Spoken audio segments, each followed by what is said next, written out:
This is Solaris Nights with your host, William Double Double.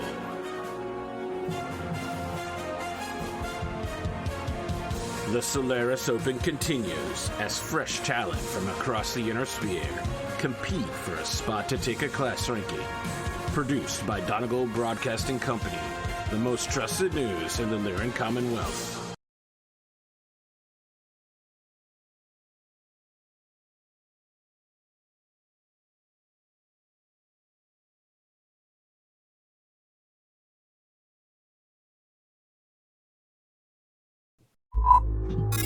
Alright, sorry that took a little bit longer than normal, friends. We were having a discussion about microphones during the intro sequence. Is that a new microphone that you have, Dunamis? Why, yes it is. I believe they call this the Blue Yeti. The Blue Yeti, they do call it that. You're going to upset the Blue Yeti if you pick it up and move it around. Yeah, I probably shouldn't do that. Just wait until you hit your desk and you make that noise in the microphone. I bet you heard that one. I did. Through the mic. Yeah. What? It's not like I'm an angry Russian like in Armageddon. Just smashing it till things Russian work. piece of shit, American piece of shit, both made in Taiwan. If Cosmo, I shouldn't say if, when Cosmo has a breakdown, just picture that scene in Peter Armageddon. Stormare, yeah. Yeah. Excuse me, I ask you to move, you're not moving. This is what we do in Russia.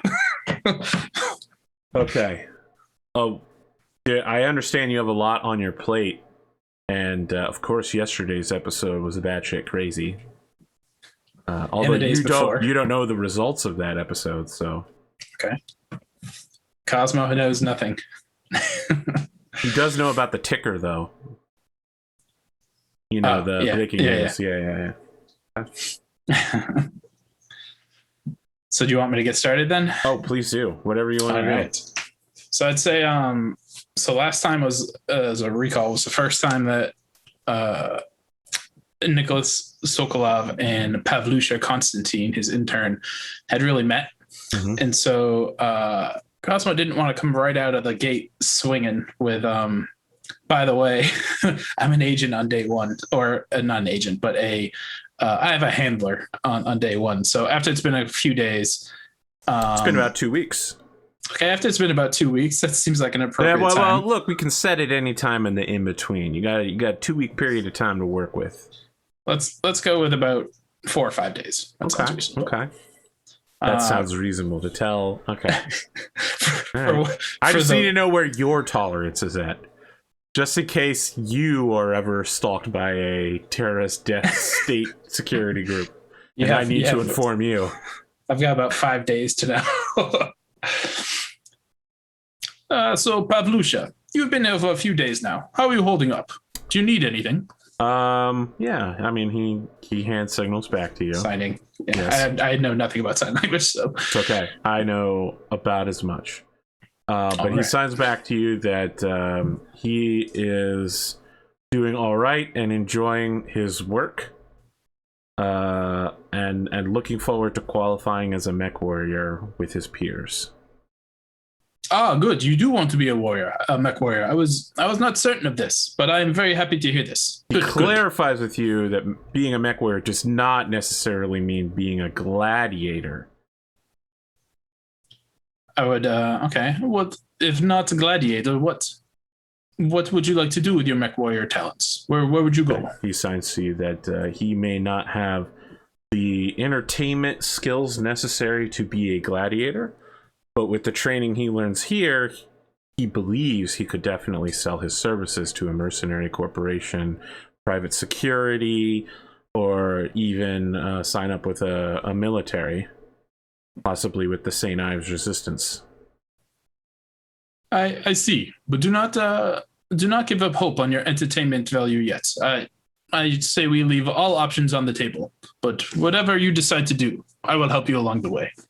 All right. He looks past you to a framed photograph on your hotel wall that says "Hold my Cosmo," and it's like you eating something right before doing something crazy. So really what he's saying is he doesn't want to be a sellout that makes a buffoon out of himself. Got it. Look, man, he's 18 years old. His father just died. He's still getting his way in the world, you know? Speaking of way, there's a man I meet with. And please hear me out before you interrupt. I have conclusions here. You must hear the full story. Mm-hmm. There's a man I meet with. His name is Mr. Way. I hope that you never meet him. He is actually an agent of the Maskarovka. Now, I know. Okay. You know how when you're looking at somebody and you notice the blood drain out of them and their eyes go a little wide and you're pretty sure that they just had an adrenaline dump? So he may not actually hear anything you say from here on out. Please continue. Bear with me. PK, Pavlusha. I like kind of. Yeah, he's no looking matter at you. what you hear or what you see, know that I do not have his best interests in mind. I must appear to be one of his men. It is like acting. I am fake Maskarovka. He thinks it is real. It is not. I should have said this before, and I'm talking to him like in a car that like it's someplace where no one else can eavesdrop on this. Are you currently driving the car? Or are you like in a parking lot? Well, I'd say we're probably both in the back seat, like the divider wall up. Okay. Hopefully. He goes for the door handle and gets out of the car and slams the door. Oh, we're not. So we're not moving.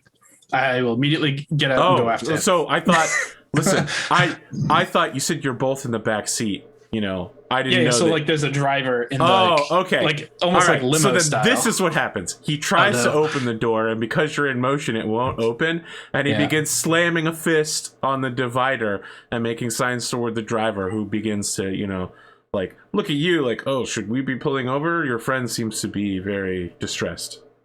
Pavlusha, please hear me out. One more thing you must know. Yeah, he continues to sign towards the driver, who is still looking at you in the rearview mirror, like, "Yeah, come on, man, what are we doing here?" Just one minute, sir. Let me finish one more sentence. If you want to get out and leave, you can leave. However, do you remember Mr. Hickory and Mr. Birch, who we met with last week, 2 weeks ago? Do you recall? Wow. I know. You went to see the races with Mr. Birch. So here's the thing. I honestly don't know how to play this.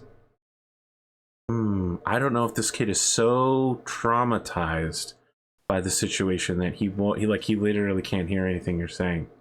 He just wants to escape. Good start.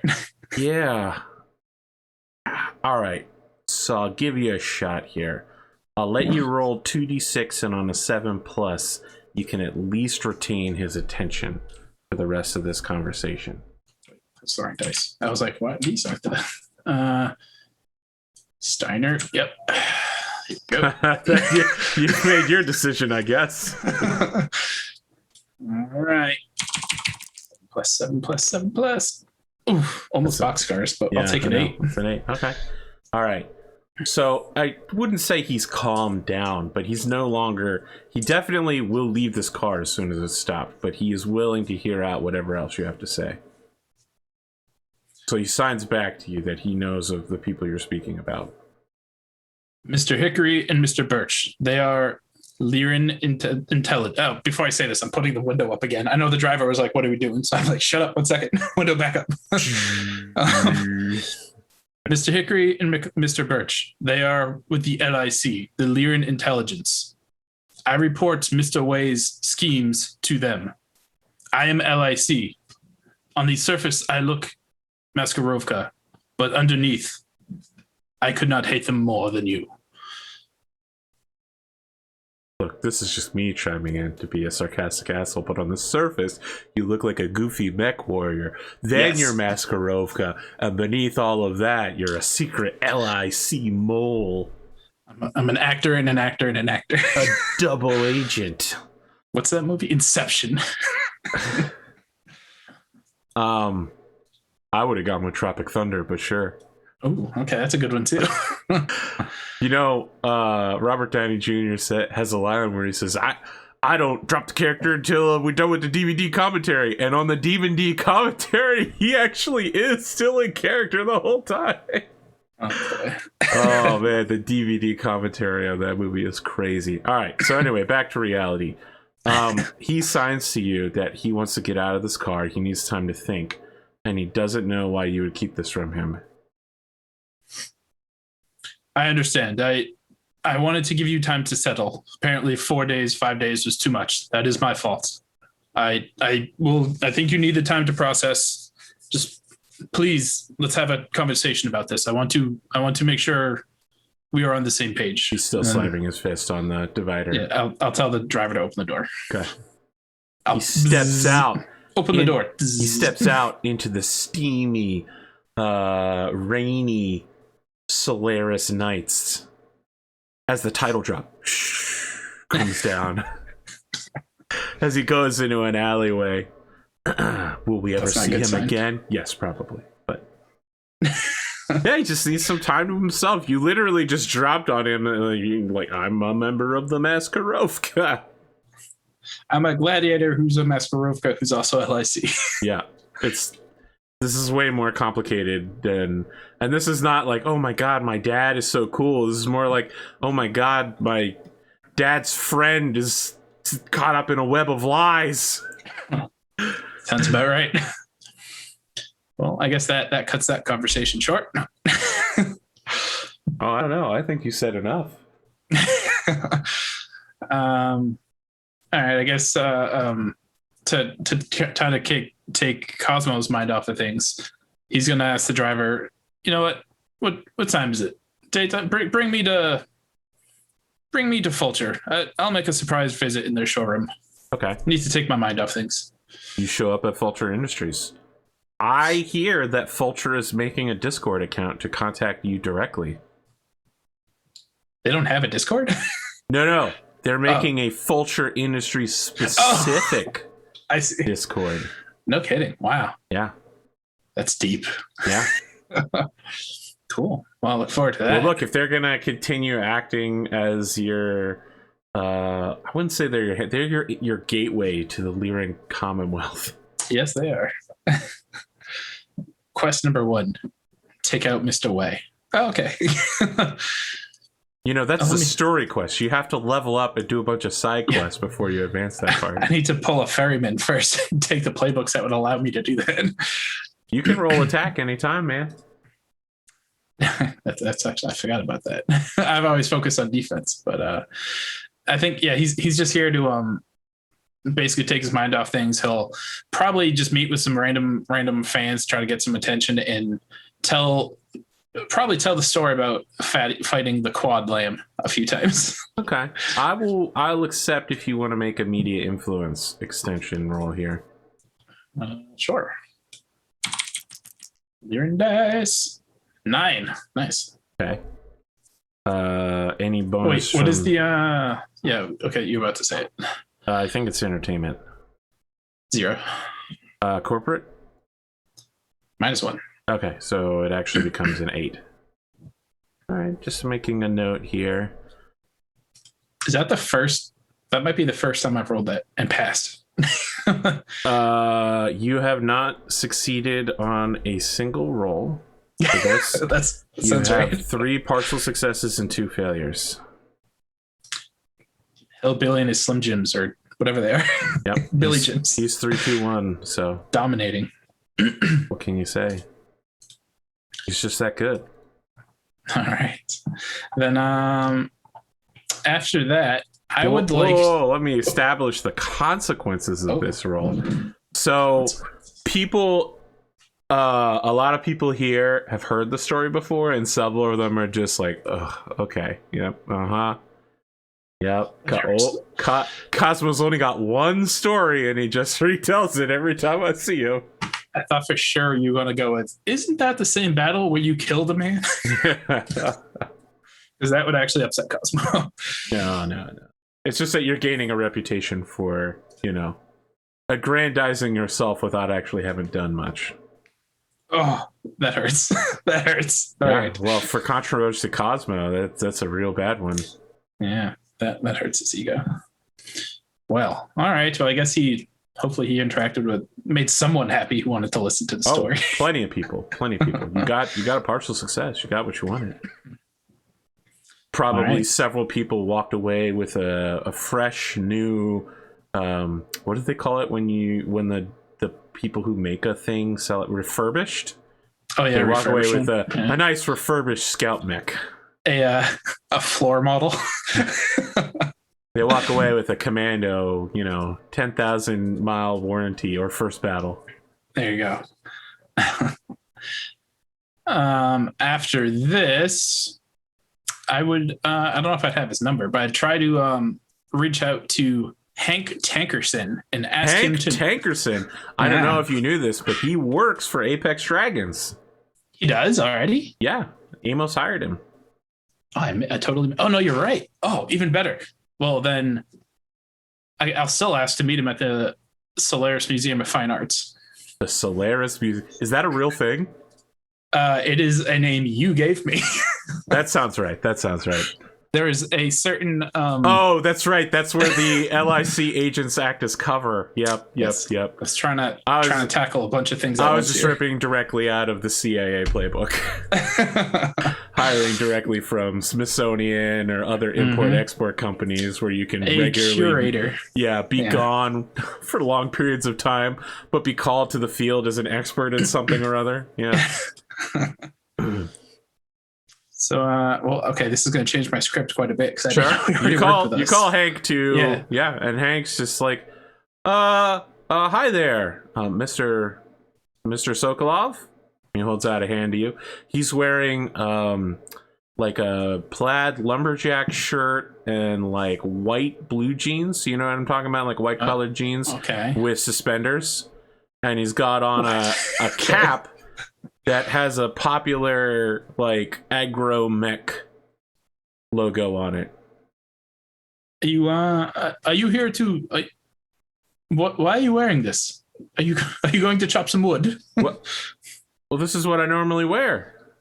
Oh, of course. Yes. Oh, yes, I remember now. Okay, all right. Just very awkward, like, oh, okay. Now it's super awkward for him because this is a guy who's like a middle school teacher. Yes. So like you impugning on his popularity and dress style means he's got to be like, oh, is this not what the youth like anymore? I guess it's time for me to spend my paycheck to buy a whole new wardrobe that the youth will think is appropriate for me. That's all going through his head as he's shaking your hand. There's no part of it's like, wow, this guy just dissed my clothing. It's all, oh no, I have to do better. This is probably a really long handshake then. It's just like, you could talk in your head really quickly. Yeah. Okay, well, I guess I'll skip this line because he already works for us. Yeah. Let me ask you, Hank. Are you as passionate about teaching and educating as you were about competing in the arena? I'm more passionate about teaching and education. The only reason I became a gladiator was because my students insisted that I had won the chance and the right to do so. And I took it as far as I could. Then I have, this is a big favor, and perhaps, instead of a favor, it turns into a quid pro quo. I don't know if I should say that. It turns into IOUs. Have you heard of the sleep program that I'm trying to create? Sign language awareness and education program. Well, gosh darn it, I have. Well, this probably surprises you not in the least, but I am not much of an educator. And I need someone who is more intelligent than I am and also more passionate than I am about education to take point on the education part of the program. But does this interest you?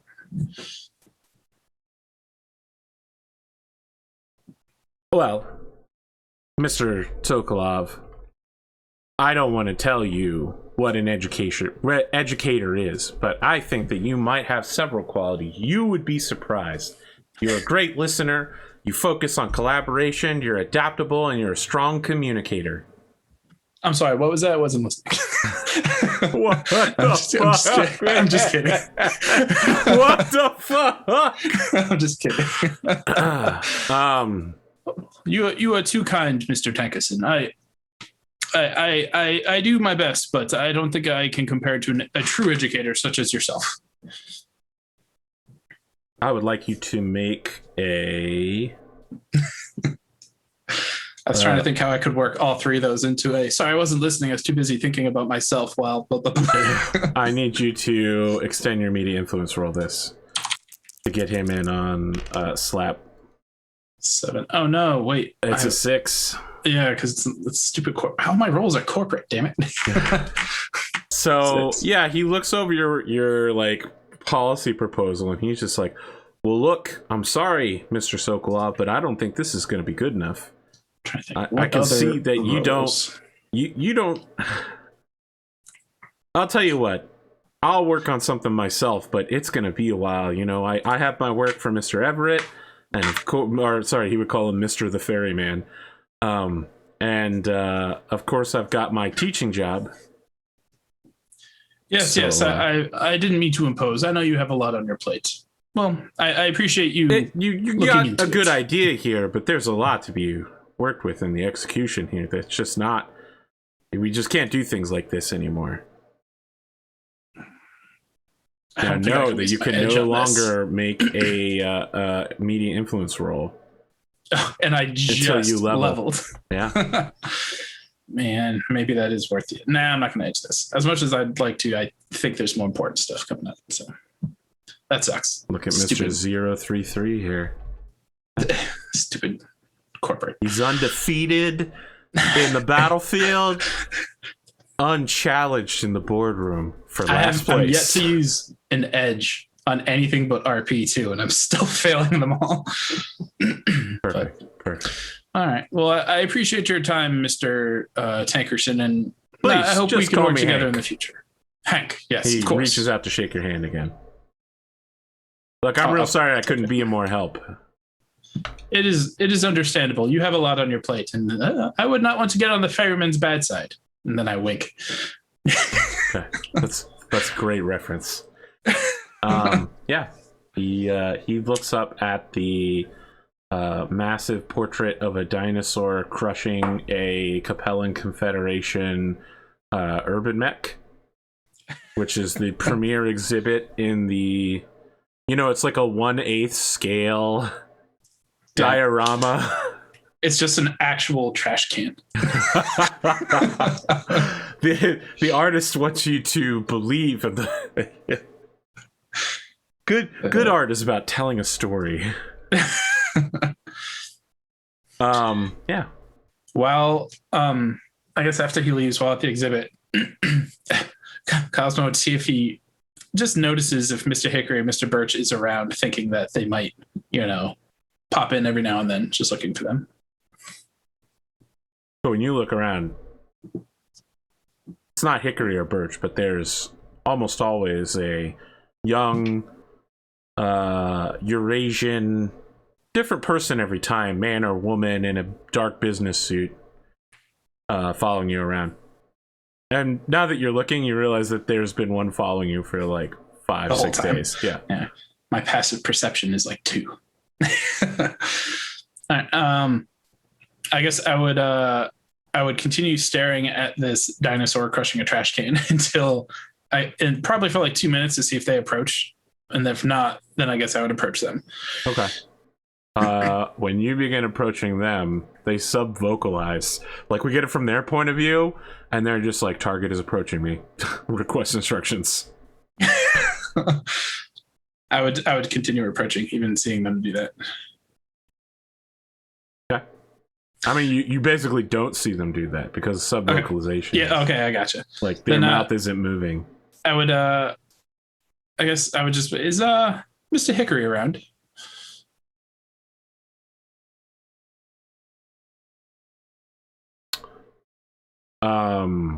Sir... I wanted to discuss some art with him. The person that you are looking for is waiting for you in the private exhibit room in Hall A. Ah, of course. Which way is that? Having never been here before. They gesture for you. Cool. I will go that way. And then I guess I find, hopefully, Mr. Hickory, and it's not a trap. Okay. Yeah, you find Hickory. He looks a little upset. You know, you did approach him in the middle of his work without calling ahead of time, and you might be blowing his cover here to some extent, but he covers it with a genteel smile and says, Nicholas, good to see you. I hope everything's well. Yes, actually, things could be better, but we're doing okay. All right. You talked about tradecraft before, right? You should call before we do something like this. Oh, yes, my mistake. Sorry. I just had a difficult conversation with Pavlusha earlier, and it's got my head. We're tracking him. That's right. Of course, you know. You seem to know everything before I do. Actually, everyone seems to know everything before I do. I apologize. I will make contact in future. Information is ammunition, Nicholas. Don't worry about it. We're here to look out for the two of you. That's our deal. This is true. That is our deal. I was just really wanted to check in. I was thinking of perhaps inviting my other contact over, just wondering if there's anything you would want me to do. And while he's over, I wouldn't mind if you could keep PK busy or at bay, or maybe he stays here. I don't know. I just don't want him around. Track of him. We'll make sure he doesn't get into any trouble. How will you do that? It's not like he knows any of you besides Mr. Birch. We have a lot of experience in this field, Nicholas. There's nothing you need to worry about. Do I detect that? Like they mean like threatening him and like putting a bag over his head? No, absolutely not. Come on, man. They're not the Maskarovka or Loki. They're the good part of the LIC. You know, the friendly, helpful part. Yeah, they use a trank dart and then pick him up.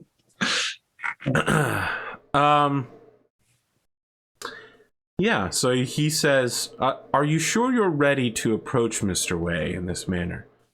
Now, it's up to you to make these decisions for yourself, but I don't know if there's anything you could get him to admit to in your hotel room that would incriminate him in the manner that we're looking for right now. Oh, hotel room, please, Mr. Hickory. You know I'm in a penthouse. I personally swept and selected it myself, yes. However, and stay with me on this, I would think I'd want to invite him over a few times prior to the room being bugged. I imagine if I invite him over out of nowhere, he will show up and start scanning and find whatever devices. I will have my people start removing the devices before you get home. Wait, you've already been? Oh, like you just like see, he's just like, I'm fairly certain we informed you of this. I thought you were going to do it, not that you were doing it. Maybe I'll scrap this whole conversation, Mr. Wei. I think you're right. I'm not ready. Sticking to whatever the latest person told Cosmo, he's convinced that's true. You know, you don't have to do that just because it's what the dean would do. You can break free of the memes. Well, honestly, the only reason I was going to invite Mr. Wei over was to make a dinner in a dungeon reference. Wow. So, but why bother? Will there even be another episode? Find out next time. I was going, yeah, I'll just say what it would have been. I was going to invite him over for tea. Cosmo, if you've noticed his eating habits, probably doesn't know how to make tea. So instead, he brought in some very expensive tea made by Ono Komomo and her little helper. Ah, I see. You got to microwave that tea. You got to microwave your green tea. I know you're laughing, but you can't microwave green tea. It's pretty simple. The reason Cosmo knows nothing about tea is because Dunamis, the player, knows nothing about tea. That's okay. Tea is incredibly complicated subject. I've taken to that after watching Dinner in a Dungeon a couple of times.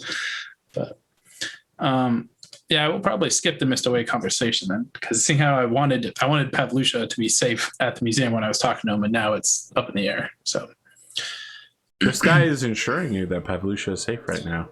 he's dripping in something that Cosmo doesn't like, though, so he'll pass. Let's call it Tradecraft, yeah. Yeah, that sounds right. Tradecraft is what he deals in. Special agent in charge. Maybe I'll just talk to Way after the match. Okay. So I'll bump that later. Anything else you want to do? There is one. Yeah. Two people left I want to talk to. The next is Ro. Sure. Now, are you finding Ro while he's working, while he's engaged in hobbies, or while he's off duty? Like not watching people? I want to find him in his lab coat, so I probably want to find him in the mech shop while he's either observing people on break or when he's not actively working on mech, but in the mech bay. You can see he's got out a recorder to himself, and he says, "This is Ro, Apex Drag. Oh, Mr. Sokolov, welcome. Ro, Apex Dragons, how are you? I find my day satisfactory. How about yourself?" I guess much of the same. I have to say, I do like your lab coats. It's a nice touch. It makes you seem like the smartest man in the room, which I actually believe you are. I don't know that I'd say that. I would. I just did. I appreciate that. Anyways, I spoke to the hillbilly, and he informed me that you're observing people, and I just want to understand to what end. Like, what is the purpose? My speciality is probability, strategic analytics, people watching. I see. Don't you think you could learn more by interacting with them? Like, Oh, I'm sure I could, but I would rather leave that to people like yourself, who are very skilled at personal interactions, and learn from your particular brand of quirks. Man, everyone is just dripping in sarcasm talking to Cosmo. The thing is, this guy is actually being 100% sincere. Well, Ro, I hope you don't take offense to this, but you were kind of like creepy uncle during a holiday who sits in the other room alone. Do you understand? I have several questions. I will do my best. What is an uncle? What is an uncle? I was like, how your mom's brother. I see. Interesting. Family that you spend time with, but does not so necessarily. There is some measure of attachment to this title of uncle. I see. Well, yes. And what is a holiday? What is a holiday? What for me, it is when I eat and drink a lot. Some celebrated date where there's no work. They kind of ignoring the entire real purpose behind it. It's just in Cosmo's head. That is not the way of the clans. Interesting. The inner sphere is so fascinating. You take no days off in the clan homeworld. Now this is the truly evil chuckle, and he says, "Did you know that the clan economy only has a limited amount of wealth? It doesn't change depending on the number of people who are born. It doesn't change depending on how much work you do. And so, if you want to survive, if you want to thrive, you have to do more work comparative to others. And I was a very highly ranked scientist. I was rewarded well with Kerensky work credits for my efforts in Operation Revival." I've heard you speak of this. Yeah, clearly you are a man of far superior intelligence than I'd say some of the ones here. As I look at some of the Aztecs, no one in particular, but I think there are many types of intelligence, Mr. Sokolov. You protest, but I would say, given your record as a warrior, you are perhaps far more intelligent than you or others give credit for. See, I call that instinct. I just go with my gut. A type of intelligence, one would say. A subconscious intelligence. I sense that there is more to you than meets the eye, Nicholas Sokolov. Well, I hope not. I tend to wear my what's that phrase? Wear my heart on my sleeve. This is who I am. Ah, yes. Wear your curry in your teeth. I understand this. Yes. Well, how did you say it? Heart on your sleeve? I'll remember that one. Curry in teeth. I'll remember that too. You remember you had curry in your teeth in a Fulcher Industries ad. Oh man, that's good. Yeah. I didn't remember that at all. I'm doing the callbacks, man. Come Nice. on. It's not only you that gets to do references.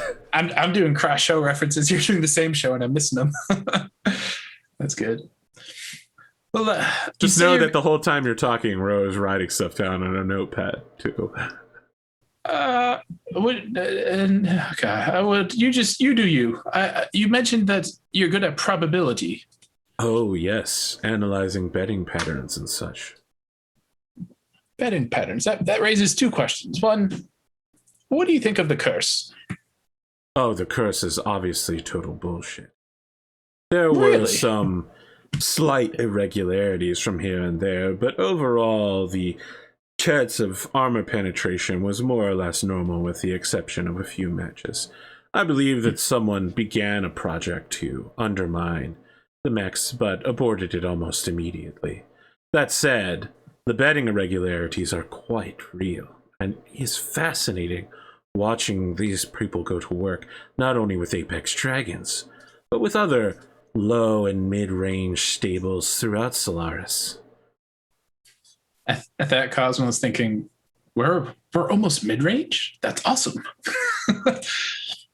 Interesting. And how accurate would you say you are, Row Apex Dragons, at predicting the victor in Solaris fights? Oh. It's not just about predicting the victor. The way to get the money is on the side bets, you understand. Go on. I would say that I'm pretty good.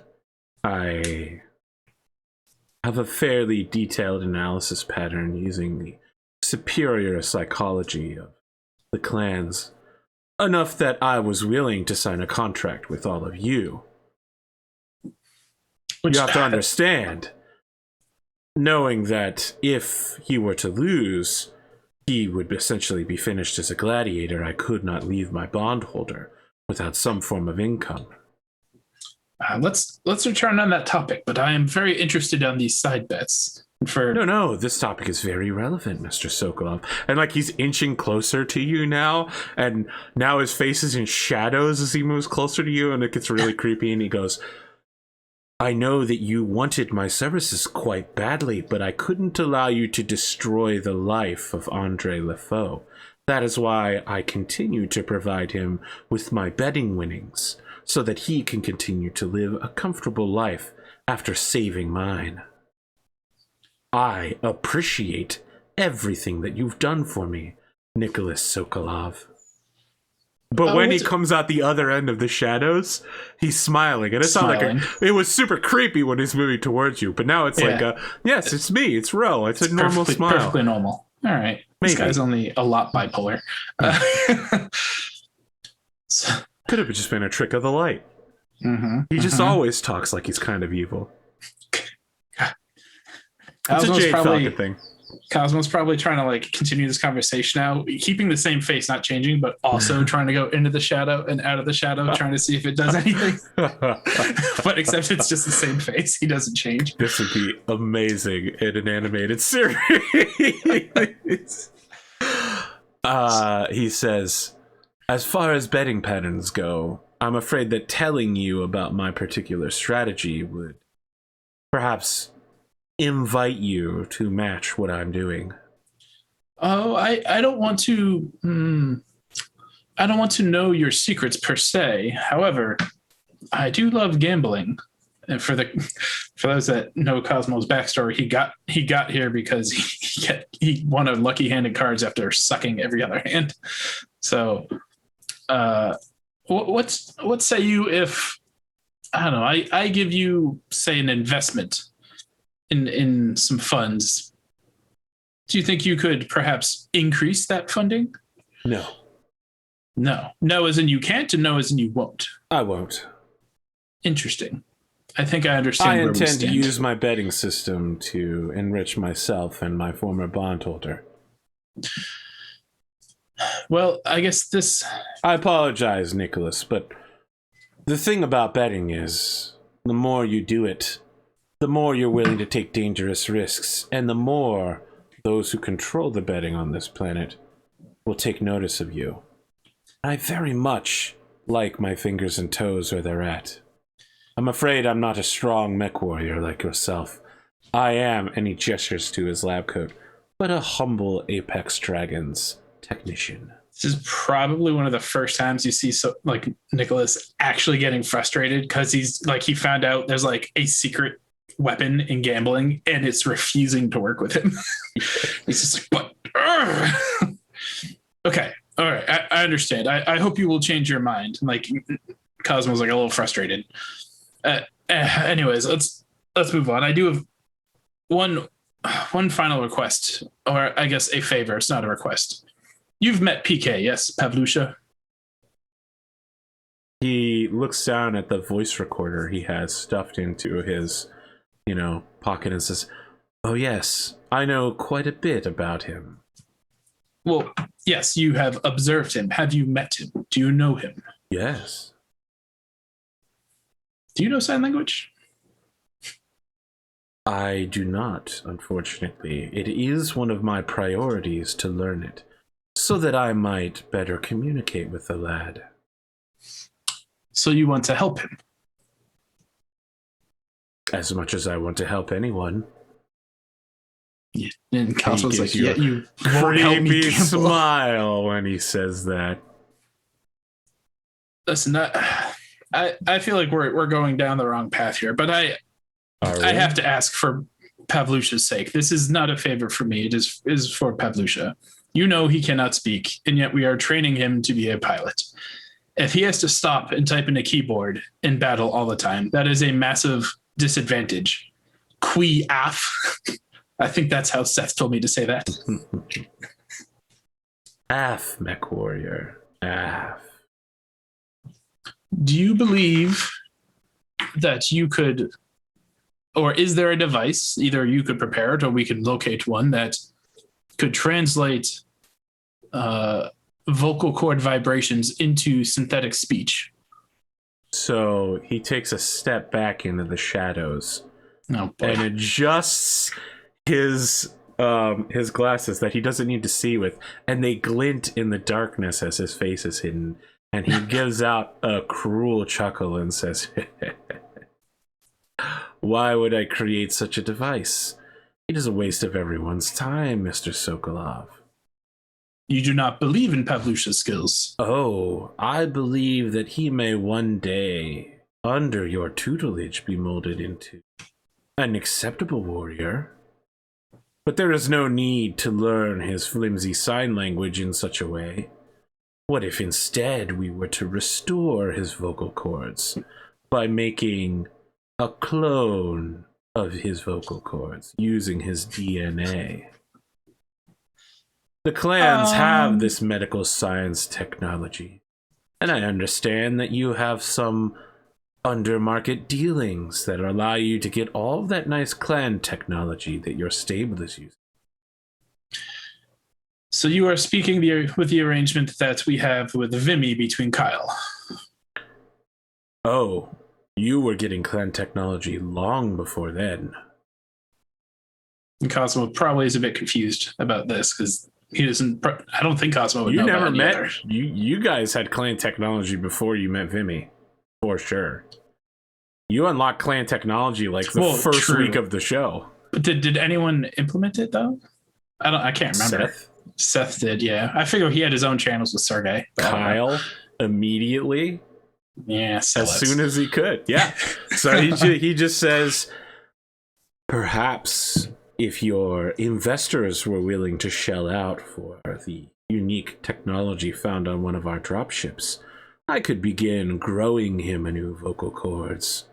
In but a few months, he would be restored to his normal status. And as he says that, he adjusts his glasses. They flash again as he steps back into the light. But it's just a normal smile when he does it. I would be honored to use my status as a scientist. While this is not my area of expertise, I could surely lead a team in surgically reimplanting this young man with everything he needs. Right. I think I will look into this, see what we can do. But I was hoping for a more direct solution, just like a Cassie Sethorn mic that just translates. But I will. That's a subdermal mic, and it requires you to move your jaw, and subvocalization still requires you to have vocal cords. Oh, he doesn't have any vocal cords? I thought they were just damaged. Oh, they were damaged insofar as completely someone stabbed him in the neck and removed them. Well, yeah, that's damaged. Okay, well then, shit. Well, that's not where I thought that conversation was going to go. And I had prepared to be ready to ask him, what would you do if I cut your cord? But after this conversation, no fucking way. Okay, then. Well, I thank you, Ro Apex Dragons. This has been most insightful in several ways. He puts a hand on your shoulder and grips a little strongly and says, "It has been, Nicholas Sokolov. Your concern for this young man is so touching. Where I come from, he would have been killed immediately for his deformities." And that is where our opinions differ on deformity. I don't know that my opinion matches the way of the clans. I am simply stating what once was the policy of my masters. Apex Dragons are my masters now. I'd say you are allowed to have your own free thought. You do not have to think as we think. So, Nicholas. I'm glad that you think so. Just give me a heads up before you do anything crazy. Silence. So, yes, he stares silently at you for like an uncomfortable amount of time and then goes, "Ha ha ha ha. An excellent jest." All right. Well, you take care. Enjoy watching people. I'll see if I can get you a new notebook. This one looks full after this conversation. Thank you. All right. I'm gonna creepily back up. Like, I'm gonna leave, but not like turn my back to him. Just like kind of, okay. I think we're done here. He sits down and he pulls out a thermos and he says, "Attempt number 3, ginseng tea. Boiled to the perfect temperature, according to some of the local." And like he continues his narration of what he's about to sip on. Oh boy. All right. Well, that didn't go anywhere according to plan at all. Don't worry, you've added a new option to the investor menu. I don't even know if it's what I want them to pay for. That's fine. It's still there. He's gonna like modify. I don't know. I'm trying to think what he would do to screw him. Give him like, I don't know, a super high pitched voice or something. I don't know. But all right. The last thing, just to speed things up, I no need to go talk to her, but I would like to deliver or have someone deliver 3 pizzas to Elizabeth. 1 cheese, 1 meat lovers, and 1 Hawaiian.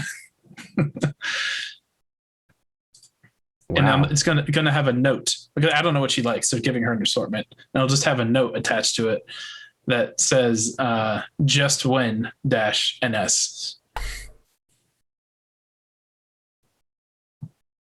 And that's it. Okay.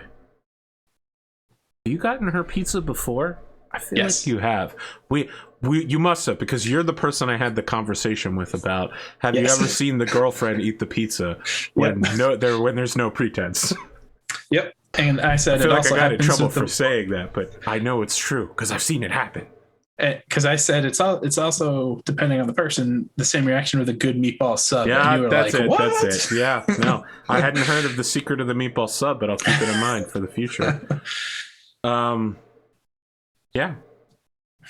All right. Well, that was a good long. I think I checked all the boxes. At some point, a delivery driver with 3 pizzas shows up and dumps them on her desk, and she. Her hair hasn't been washed in several days.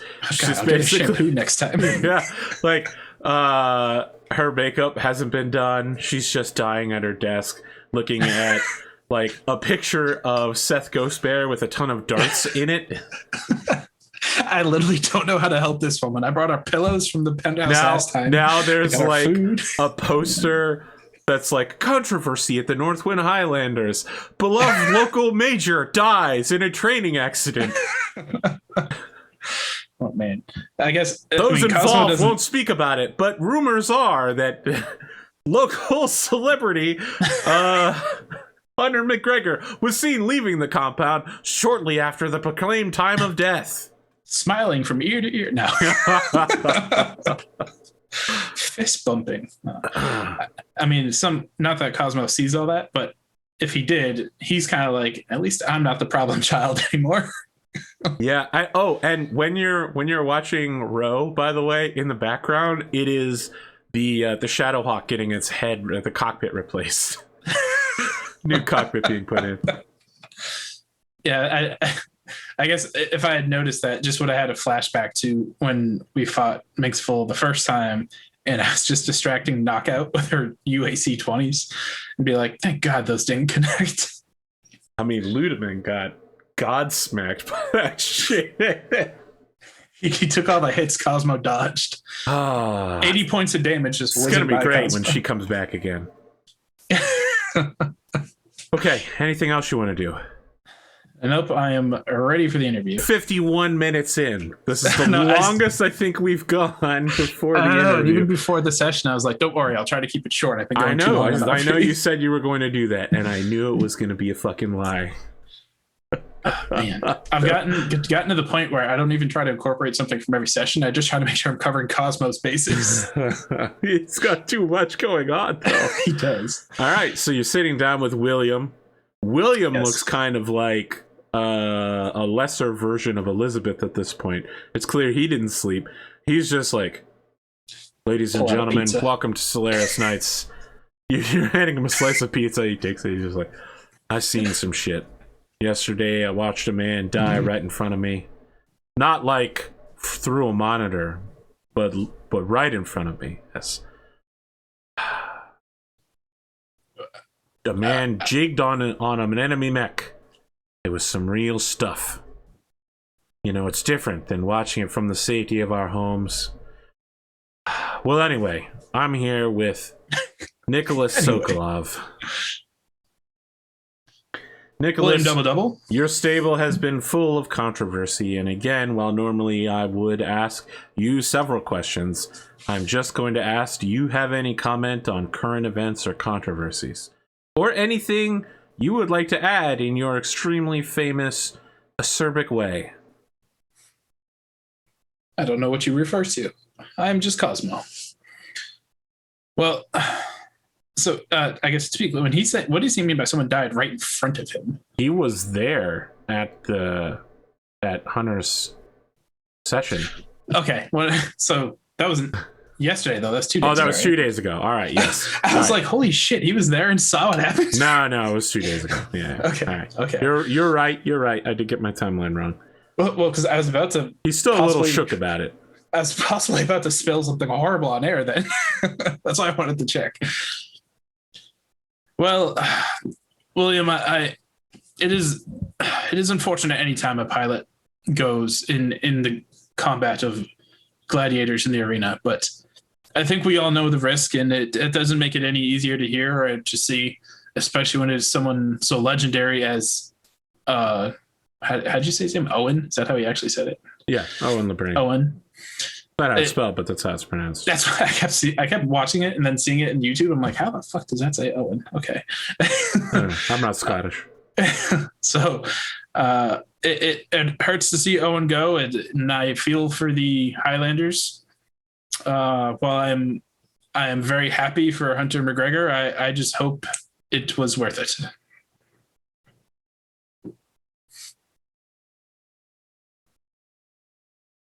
Nothing else? About current events, no. Anything you'd like to add before your match?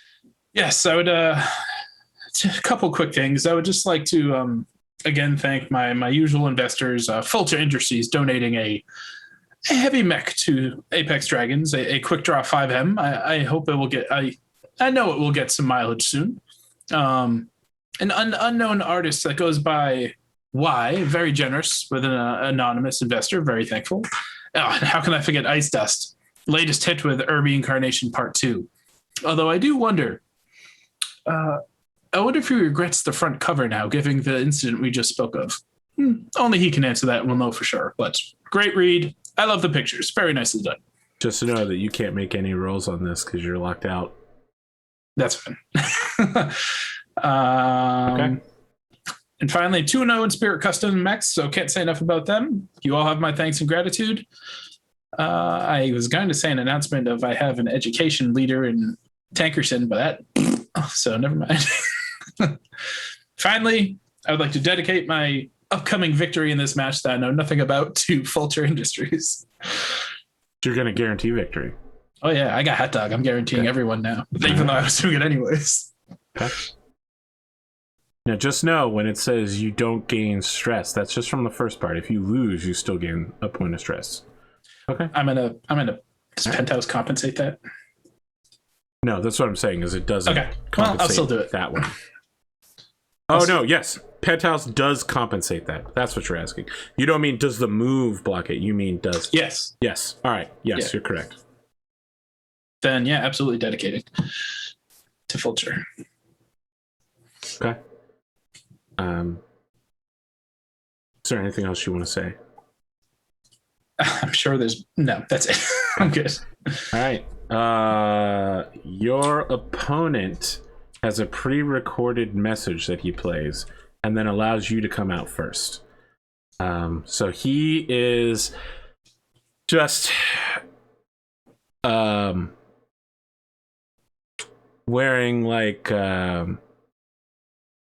no shirt and like khakis, and he's kneeling next to some sand and a wide-brimmed hat over his head, kind of shadowing the rest of his body. And he says, "Good day, mates. Glad to see you here. Crikey, a bloke like Cosmo facing down with me. Him and the rest of his stable are carrying on like a pork chop. Cut snake, that sick ghost bear. Well, if you ask me, it's a dog's breakfast what this match is going to be. Anyway, I'm just glad that I'm facing down with someone ready to move on into the medium ranks. Everyone knows that those down there in, Apex Dragons levels normally aren't very good. Spend their whole lives stuck down there, but it seems like this Cosmo fella, good enough to come up and face me, Firecracker." Then he raises a thermos and says, "Well, audience, why don't you enjoy a cuppa with me? And hopefully the match is on you.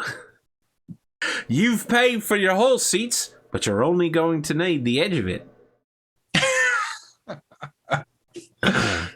All right, and then his mech and him have not appeared yet, but you can do your intro now if you want to. Yeah, sure. I mean, something I haven't said, it's been in every entrance, but I haven't said it in like 6 episodes, is the Russian version of Du Hast is playing in the background as Cosmo flies out on his jetpack, leaving a green trail of smoke, waving at fans, specifically the Green Horde. His mech comes walking in while he's still flying around, and honestly, it looks like there's something wrong with the mech. Like it's not walking very stably. It's kind of like lopsided, kind of like was it an AT-AT when it's got like the hunched joints. Eventually Cosmo gets to his mech after flying around for a while, and you see someone come out of the mech who's completely covered in like red, orange, and yellow LEDs to make it look like they're a flame, but also that you can identify who they are, and their face is covered. It's PK walking the mech out, which is why it looked like it didn't know how it was walking well. And after Cosmo gets in the mech, he starts his green flame chant, puts his arms in there and takes off like Kane, and then lands on one knee before igniting the flamer in his head. Okay. I really want to stress that what you're about to see is a hulking, shambling monstrosity. So this is our first Franken-mech. It is the frame of a Capellan Confederation Raven The right wing has been removed entirely and replaced with the Gauss rifle, and the left sensor system has been replaced with the targeting computer that actually comes out over the Raven's beak and acts like a scouter from DBZ over the cockpit. It is incredibly lightly armored. The engine has been replaced with an even lighter version, and what little armor there is sticks to the frame. Jesus Christ, this is gonna be a quick match one way or the other. 15 damage will wreck me. So Firecracker, but he's only got 53 points of armor. Yeah, Firecracker comes out. He opens the top of his mech's cockpit and he like takes out beer inside like an insulated container. I like this guy. And he raises it towards you and says, "Cheers, mate." I will absolutely do a shot with him after taking out the primarily vodka. If only Eric Vulgaris was actually using his Patreon dollars.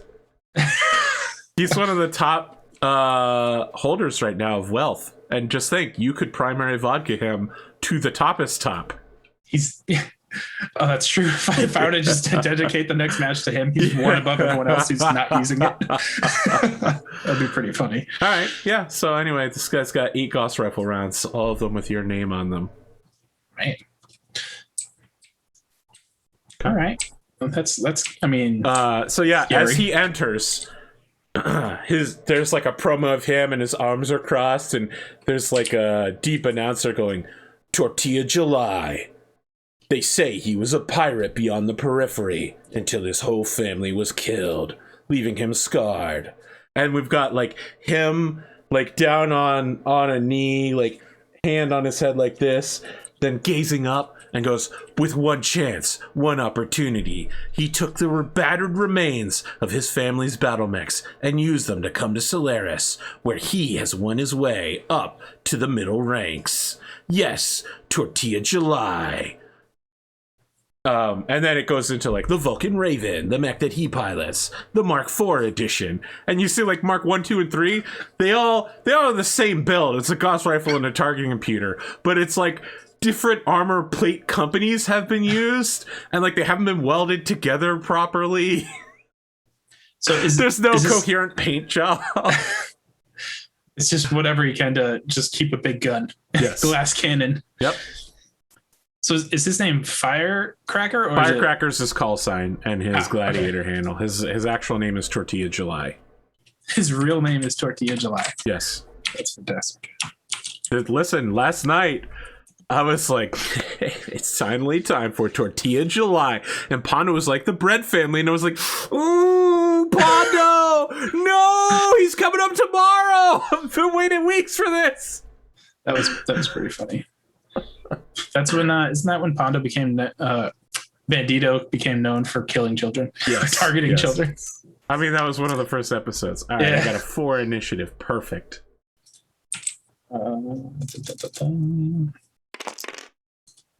7. All right, pick the sides. Completely average.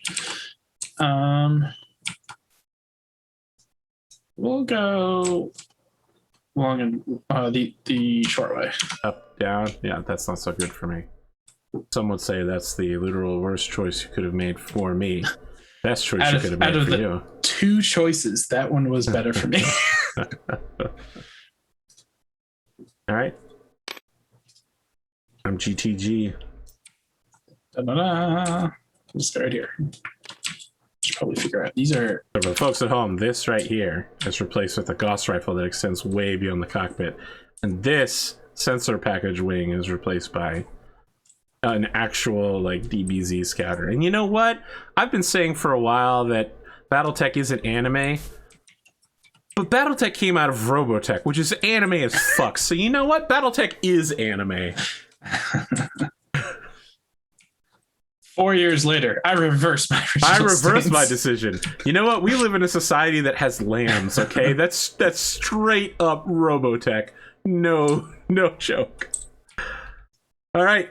Let's roll for second initiative. It's like second brekkie, mate. Wait, I'm using the Firestar, which means I actually get the +1 for. Wait, this isn't a class match, is it? It is a class match, but not a rankings battle. So they're not taking place in a Solaris official arena. You know, one of the big 5. Okay. You can get away with it here. Yes. Well, actually, I will not, because this is the sheet for the one that has the extra medium laser and doesn't have the C3. So I won't. No hacks this time. All right. Extra medium laser, not that. Well, I got a 10, so good luck. Oh, wrong button. I also, if I had the hacks, man, I also got a 10. 6. 9. Okay. I move first. Good luck. I walk. 1, 2, 3, 4, 5, 6.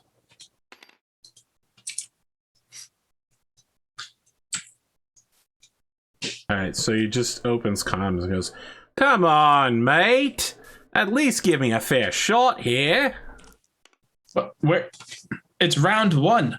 How? What do you mean a fair shot? My whole thing is taking my enemy out before they get close. I can't do that if you're hiding around the side of a mountain. Well, that sounds like you'll need a new thing for this fight, mate. Oh, wow. Are you making fun of my accent? No, I have this horrible thing when I pick up the latest accent I heard. 7. Also 7. God damn, this what C3, is I should have this? used it. What is this? What are the odds? 9. Boxcars. All right. He doesn't have jump jets, right? So That's correct. I couldn't get the weight savings down enough. Are you sure you couldn't take off some more armor? Make the engine even smaller. Oops. 1, 2, 3, 4, 5, 6, 7, 8, 9. 1, 2, 3, 6. More. Run. Here we go. 6, 2. Okay. You done? Yes, sorry. Okay.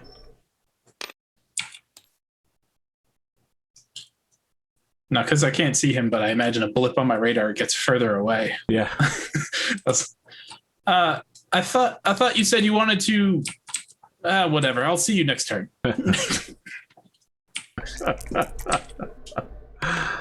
7. I don't think I've ever seen that. It's literally on its side, but it reads as a 3. Okay.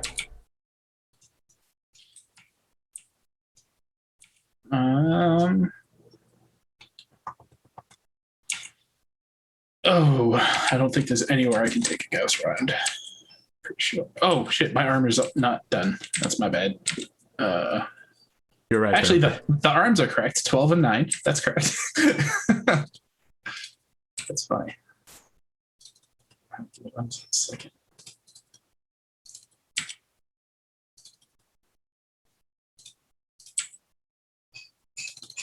Is this safe from the last battle? Jesus, that took a beating. Yes. 3. I just summoned the sheets from the last time you battled. Every single time. I didn't. I wasn't looking so good after the last battle. 6, 6. 8. Okay, sorry. Why not? This has always been Cosmo's thing. 1, 2, 3, 4, 5, 6, 7, 8, 9. Okay.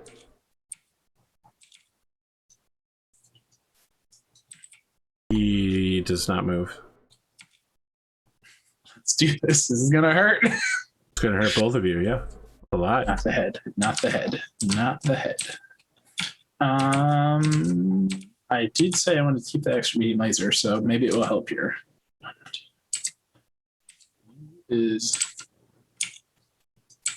can you even hit him with a flamer? Yeah, we're alpha striking. And I go first, right? Yep. All right. I'm a base of 3. I mean, as far as alpha striking works for you, right? Because you can only hit with the medium laser and the ER, right? Yeah. Okay. And the making flamer. Sure. He's more than 3 hexes away, right? 3. Is he? 1, 2, 3. Oh, you're right. For some reason, I thought you were 4. Well, that's real bad for me. Are you using the smalls then as well? Yeah. Okay. I need a 3, 5, and a 7. Then I'm in a whole lot of pain. I need 3, 5, and 4 7s in that order. So ER large laser needs a 3. That hits. Location 6. Your right torso takes 8 damage. Okay. It's internal. No crits, even the TRO. Your other torso takes 5 damage. Okay, I'm good. Left torso. That would have critted, unfortunately. Next up is small laser number 1. That hits.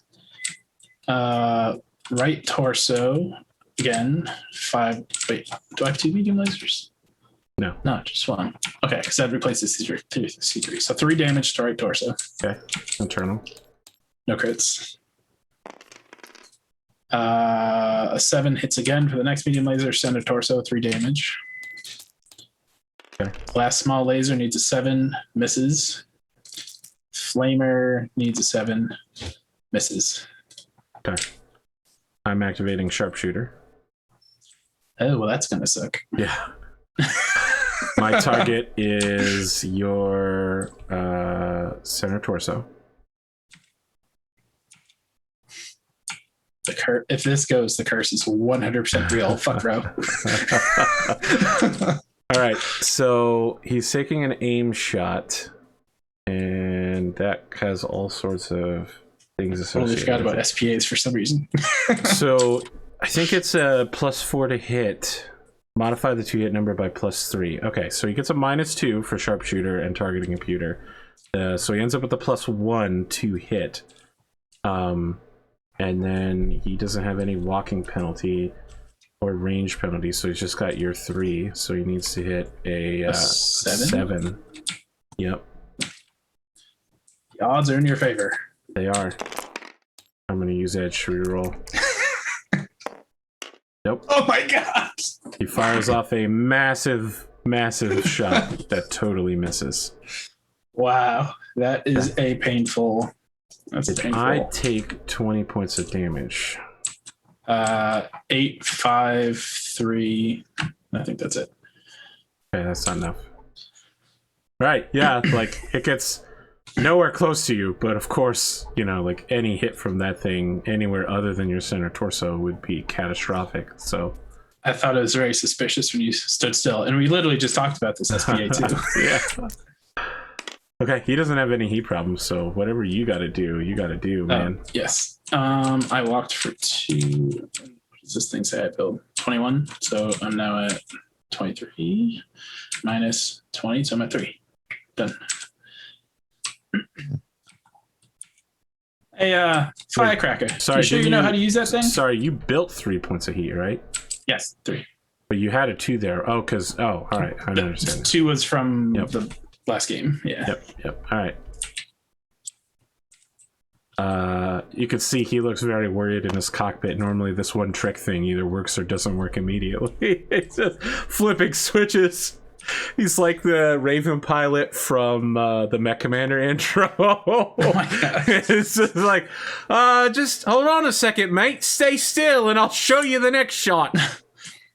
So, did you just run into that dead end? I know what you got, Mech Warrior. All right, you got a 10 initiative. All right. So if I run right up to him, is he just going to not move again? Because you do what you need to. He's got the minimum range too.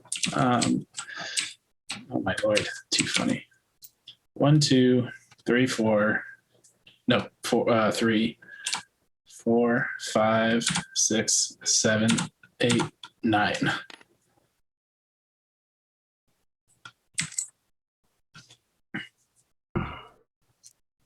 It's only a 2. 2, 3, 4. Yep. Oh, no, 2. It's only 1.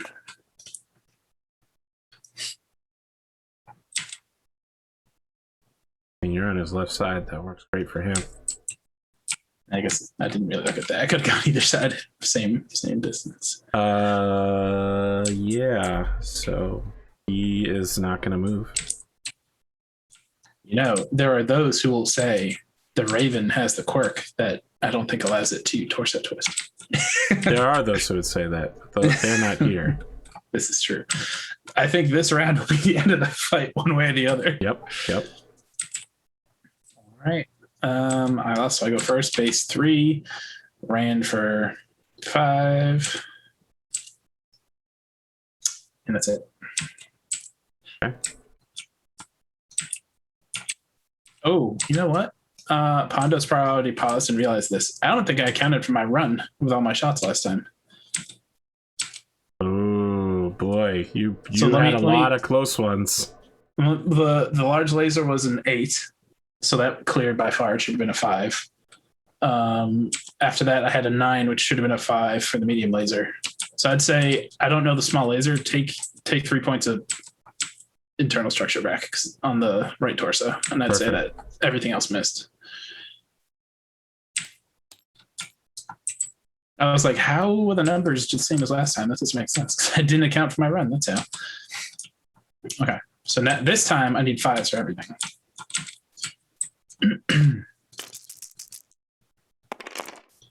Ooh, barely.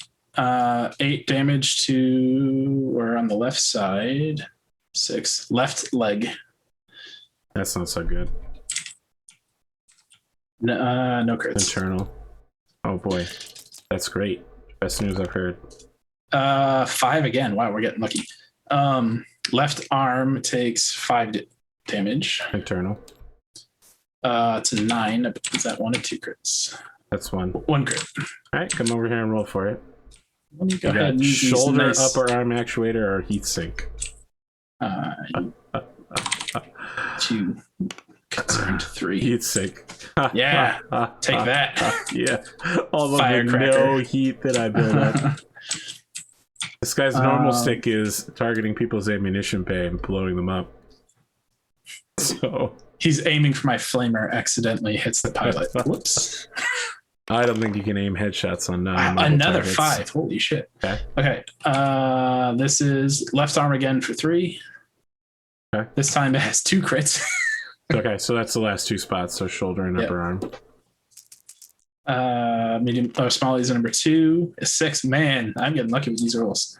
Hits 8 center torso, 3 damage. Okay. 0 armor. Oh, okay. Last small laser. It's a 5. Okay, you're like, where's the crit? Does a crit anywhere? 2 damage. Left arm again with crits. How much damage? 3. Okay, so it blows the arm off and brings the left torso armor to 0. I'm wasting all my crits on armor. And last thing, the flamer also hits. I rolled 4 5s. That's insane. Hits location 3 is left leg. Okay. And it does 2 damage and no crits because it's a 7. Dang, that's very unfortunate for you. Yeah. All right, he torso twists and uses sharpshooter. He's aiming for your center torso. 3. Oh shit! I might have forgot to account for his other minimum SPA. range. Yeah, well, his minimum range would be canceled by his SPA. Oh. He has weapon specialist Gauss rifle, and I might have forgot that last time. Oh my god! You didn't say it out loud. So yeah, I don't think it would have given him what he needed to hit because I rolled 4 both times and I needed 7s. All right, so he's got -2 and +3. Those cancel out to a +1, +1, so he needs to hit a 5. That's. I rolled 4 5s. I think you can do 1. I don't know. I did it, and it's confirmed. So it's center torso with a triple critical. Well, this could be really bad. Yep. Okay, I'm gonna take 3 parts of your body out real quick. Don't mind me, just bringing this over here. Wow, man, this could destroy you utterly. Come on, medium laser and small laser.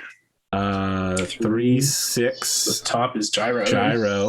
2, 1 is fusion engine, and 1, 2 is the same thing. So I gotta roll again. I need that other gyro. 4, 3 is fusion engine. All right. So you have plus 10 heat on top of whatever else you built this round. So I just built. So I gained another 3, which would have put me at 6 plus the 10 from the engine. So I'm at 16 at the end of the round. I also took a gyro hit. And before we forget about it, 15 points to the center torso. The actual damage itself. Yeah. Oh, the damage itself, not too bad. Everything that came with it, horrible. I feel like at this point, it's literally just him pushing the barrel up against your center torso. He's like, trigger. Just get in there. It does through armor penetration. Like a bunch of parts go flying out the back end of your mech, including several critical fusion engine parts, and everybody in the crowd's like, ooh. Well, this will be interesting, because as long as I stay standing, I'm taking off that leg. Could be. But yeah, you have a +3 gyro hit to account for. Yes. Let's see here. 7. We're standing, barely. Okay. He opens communications with you and says, "You're looking pretty toasty there, mate. I'd say it's just about an even draw. What do you say?" A draw? No. You're about to be face down in the dirt after I kick you. Mate, come on. You can barely stay standing. Sweat's pouring down your face. Why don't you talk to me in about 2 minutes after this phase, whatever that translates to. Why don't you roll for a heat shutdown then? All right. What is 16 anyway? 4 plus. Shut down. Oh, 4 plus. Ooh. These Steiner dice, they land funny. Scary. Oh man, I don't know. Normally, I think he's probably gonna surrender to save the mech. Doesn't want to lose a leg. He doesn't want to lose the mech. Forget the leg. You could just totally destroy his livelihood. Shoot, you're right. He doesn't have any left torso. Yeah.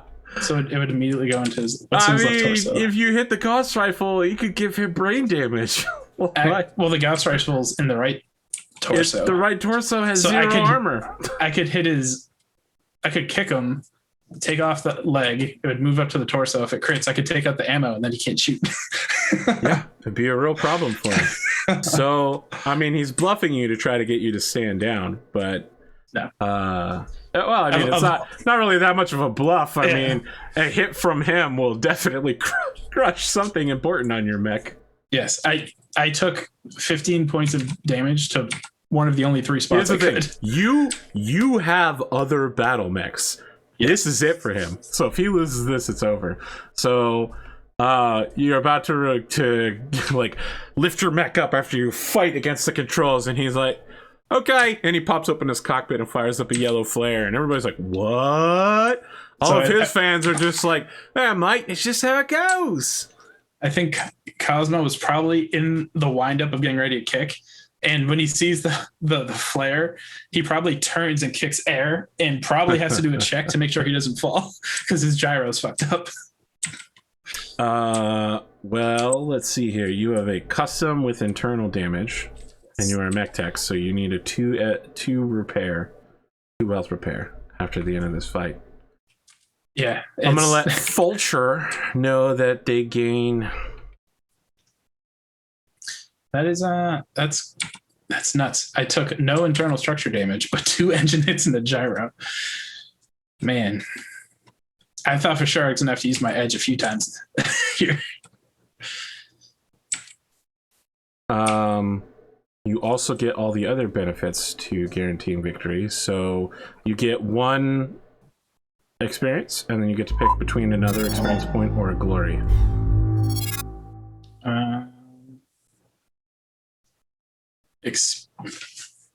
You either get 2 experience points or 1 experience, 1 glory. Yeah, I'll take 2 experience. So I'm at 20 total. Look at this guy thinking he can walk away without getting a lot of glory. That's a man who's not worried about getting Hunter McGregor out of his cockpit. I've got the one glory, the minimum requirement. You know, you can lose that when you make certain rolls, right? There was some match when I did 4 controversial rolls, and I went from 0 to 2 back down to 1. I feel really bad because statistically, we're never going to see this guy again, given the amount of work I put into making him. But I really like Tortilla July, aka the Firecracker. Why is he done? He saved the mech. Yeah, but you're never going to fight him again. You just beat his ass. Oh, I'm the only light pilot. Yeah. You think this guy's gonna go up against assault classes? He's gonna be like, oh man, I dinked him with one Gauss rifle shot, and the Devastator's gonna just be like, target lock on. Pew, pew, pew, pew. I'd like to see his same strategy in a larger mech, though. Well, although, the whole strategy is based around having one weapon, because sharpshooter you can only fire one. You have the best gun and the smallest mechs where you don't move just to try to make it work. Yeah.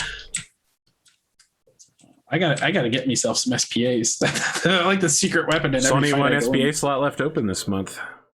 The month does reset in 3 days though, so. Oh, that's pretty good. Who knows what people will do? It'd just be crazy, you know what I mean? Anyway, after the match, PK, who has barely talked to you since the incident. Oh yeah, I forgot. He probably wouldn't have even wanted to. No, he would have. He would have showed up because that's his job as an intern. Like, he still showed up to train with you, but would rarely speak with you, and you wouldn't see him at home. He approaches you after the match and, you know, signs to you that it's okay. It's been explained to him what's happening, and that it's important for both of your futures that you do what you do. So this must have come a sign. Did you talk to Mr. Birch? Is that who you talked to? He says, I want to know who explained it. I spoke with, and you do not understand the sign he sends you. You have to look it up, and it is Azalea. The person's name is Azalea? Yes.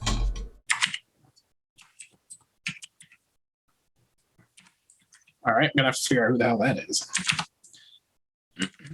It's safe to say I hope I know who it is, but okay.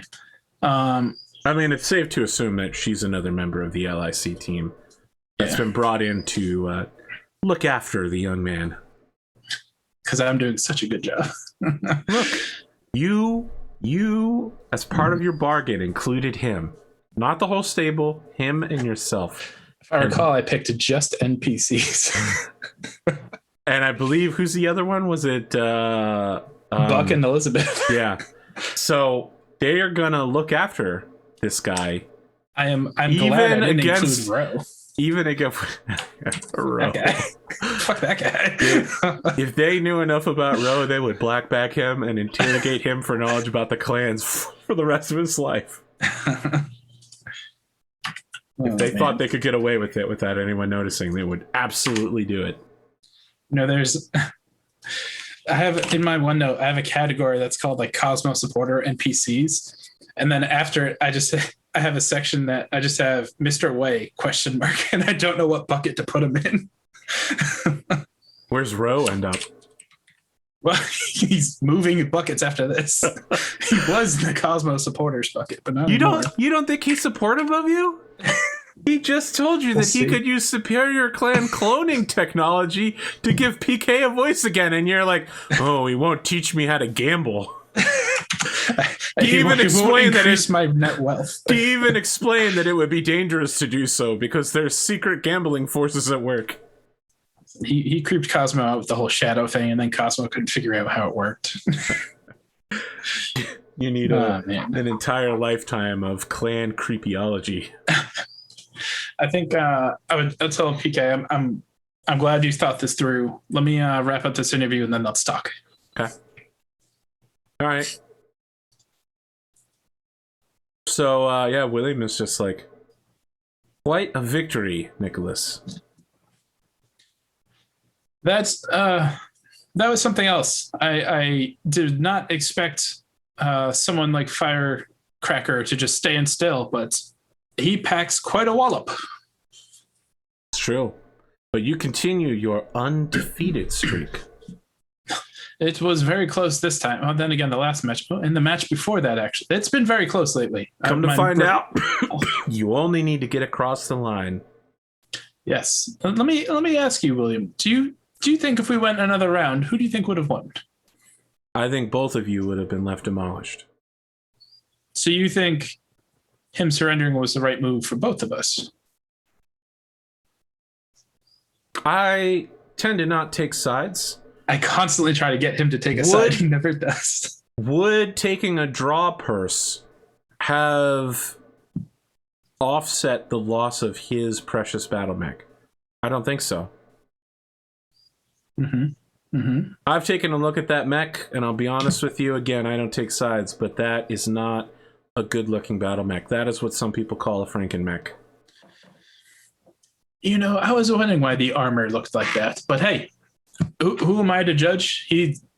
Firecracker is a excellent pilot. He outgunned me for sure in this battle, and he's gotten to where he is because he has skill, not by luck. So with this, you've beaten your first opponent of rank 80 or higher.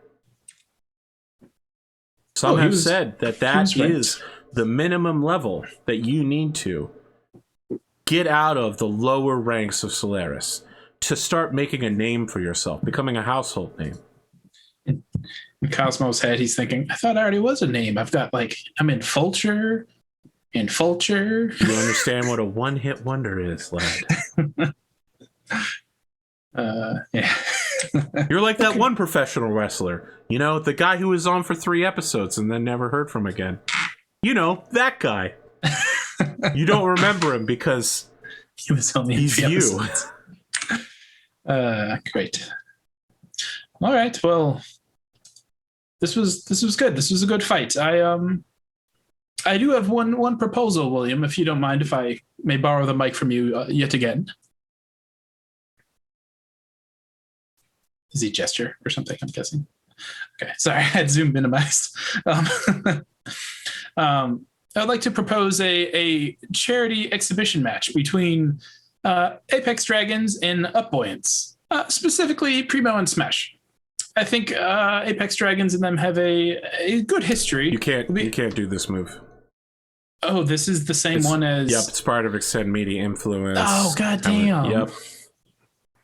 I mean, you could say the words on television, but people are just going to be like, this guy's a clown.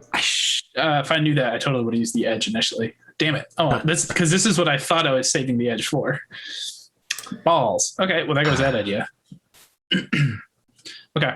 Well, I know 3 other people who are interested. 2 of them can roll for it, so hopefully they do it. Well, there goes that idea. Then... Is there anything else you'd like to say, Cosmo? We reverse time. No, just that Firecracker is a good competitor. I wish him luck going forward. I had no idea he was rank 80. That makes sense with his strategy. Rank 79, actually. 79. Excellent number. That was my player's football number. It's a good number. And when you say football, do you mean American football or football? American, of course. Okay. Says the Russian. Yeah. I understand why you get along with Seth Gosper now. He says about the guy that you've never had a conversation with once. I was going to say, do we get along? I mean, Cosmo thinks he's friends with everyone, so. But. All right. Well, I thank you, William. See you in 2 weeks. Okay. Anything else you want to do? You've got some end moves that you can pick from. Yes. I would like to find PK again. Yeah. And tell him I am glad he's I'm glad he's thought it over and we're on the same page. I apologize for putting him in that type of situation. But it was time to come clean and let him know everything that I know. There will be no further secrets. And as a token of mutual understanding, I am giving him the Jenner that I've never used. Okay. So I'm taking it off of your mech list. Yep. I think it's just a Jenner D. Yep. Now just know he may not always be your intern. This is true. And especially I gave him a light mech too. He could come for me. But I'd like to use my week training to get him to get him used to the controls, just basic stuff. The stiff competition amongst the interns. A lot of them are in simulators. Let's put you in an actual mech. There's nothing better than the real thing. Okay. What is the nature of the training that you do? Just basic battles, or like honestly, it's wind going to be sprints, we'll jump probably jetting? do after hearing Rose's report, maybe we need to do some wind sprints outside of the mech. But I mean, you take a listen. I feel like that's really accurate to take an 18-year-old kid who's on the run from a repressive society and introduce him to unlimited pizza and fried chicken. Come on, now, son. With no adult supervision? Are you kidding me? The freshman 15. I don't even. God, what's the drinking age in BattleTech? Who fucking knows? He's only 18. Oh man. Anyway, yeah, he's not drinking. To be sure, he's just eating the carbs, man. That's what every freshman says. I didn't drink as a freshman. Damn it, Dunamis! Don't. And you know what? When I was in college and I was old enough to drink, and the little freshmen were asking me to get them alcohol, I never did. So don't slander our good name, stupid freshman. I'm not gonna fucking risk getting a fucking fine for your dumb ass. For the sake of legal liability, I have no comment on the statements. But the training with PK is very pilot heavy. It's almost like weapons disabled. Just learn to get the feel of the mech, learn to understand the balance with a proper functioning gyro. Learn how to first walk, then run, like very, very basic stuff. And that will be the training for PK. Okay. Did I gain any stress? I can't remember. I don't think so. No. So I'm still sitting at 2 from last time. Cool.